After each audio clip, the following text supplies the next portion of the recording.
guys, and welcome back to the Minnesotan Sports Podcast. And I don't know if I even mentioned I was going to do this, but I'm making a raw reaction to both of these championship games. So the first one was a doozy of a game. The Philadelphia Eagles are moving on to the Super Bowl. As much as I hate to say that as a Vikings fan, but you guys have the championship ceremony going on right there. Obviously, as a Vikings fan, most of us hate the Eagles, not just because they knocked us out of the playoffs, but also for the same reason that most fans in the NFL hate the Eagles, because the fans are just some of the worst in the league. I don't know if you saw the video of the Eagles fans yelling at Joey Bosa, asking when the Chargers were going to be playing this week. Just absolutely classless. But I'm not going to say much more about the Eagles fans. I'll just talk about the game, which was just unfortunate.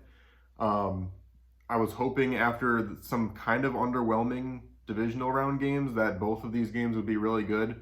And I'm still hoping that the Bengals-Chiefs game is going to be really good.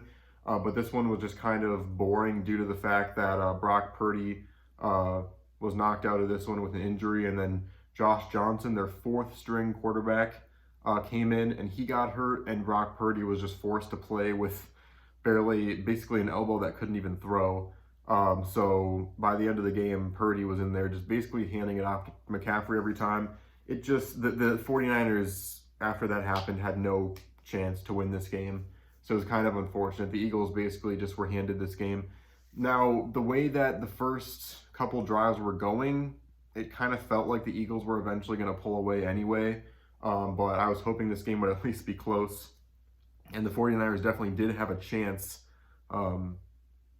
had they been completely healthy, had Brock Purdy been fully ready to go the whole game.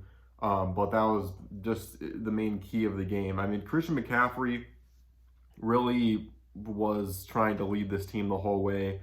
And for a second, I was like, is he actually going to carry this team all the way to a win? Because it was 7-7 for a while there with only 8 minutes left in the half. But then eventually the Eagles did pull away. So Eagles headed to the Super Bowl, and it's going to be really difficult to beat this team. I'll do a full breakdown of both teams in the Super Bowl and everything in a later video, obviously.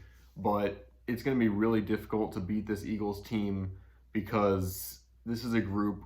First of all, the offensive line is just insane. I mean, they were just locked down all game long. The 49ers defense was not affected by the Purdy injury. So that was a fully healthy injury. Well, of course, Nick Bosa is hurt every other play. But besides that, it was a fully healthy 49ers defense. And the Eagles were able to Jalen Hurts had all the time in the world to work with. And that's going to be a major factor in the Super Bowl. Jason Kelce is just unbelievable. If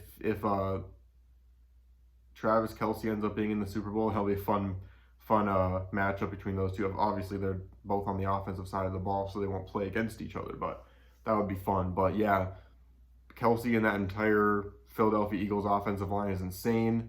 A.J. Brown made some phenomenal catches in this one. They deserve to get to this point. They deserve to go to the Super Bowl. It's just, I wish they wouldn't have been quite handed it the way that they were. So unfortunate for that to be the case, but still an incredible run for the Eagles so far going to the Super Bowl, and they will play obviously the winner of the Bengals and Chiefs, and whatever happens in that one, I'll also do a raw reaction there. So thank you so much for watching, and stay tuned for the next raw reaction, and I'll see you on the flip side.